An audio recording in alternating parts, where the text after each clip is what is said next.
very real and sobrang na-appreciate ko sa kanya. Muling napukaw ang atensyon ng mga netizens matapos magbigay ng makahulugang pahayag si Jillian Ward tungkol sa kanyang latest na pag-uusap kay Eman Bacosa.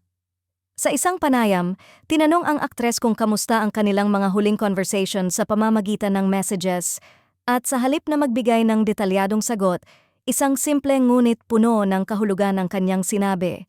Ayon kay Jillian, wala lang.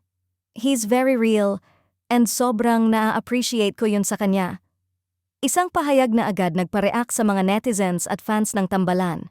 Para sa marami, hindi raw basta-basta ang ganitong klaseng sagot, lalo na't may kasamang papuri at personal na paghanga.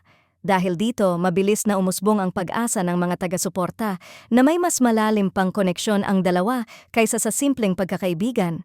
Agad na bumuhos ang mga komento online kung saan maraming fans ang nagsabing ramdam na ramdam ang sincerity sa tono ni Jillian. Para sa kanila, bihira raw ang ganitong klaseng pahayag kung wala talagang espesyal na dahilan. May ilan pang nagsabing ang pagiging very real ni Eman ang tila nagiging dahilan kung bakit komportable at bukas si Jillian sa kanya. Hindi rin nawala ang panawagan ng fans na sana'y mauwi ito sa isang proyekto. Marami ang naniniwalang kung ganito na ang natural na vibe ng dalawa kahit sa messages pa lamang. Paano pa kaya kung magsama sila sa isang serye o pelikula? Ayon sa netizens, malinaw na may potensyal ang tambalang Jillian at Eman, hindi lang sa kilig kundi pati sa on-screen chemistry.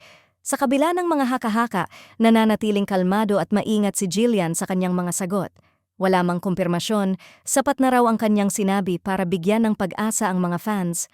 Sa ngayon, patuloy ang pagbabantay ng publiko sa bawat galaw at pahayag ng dalawa.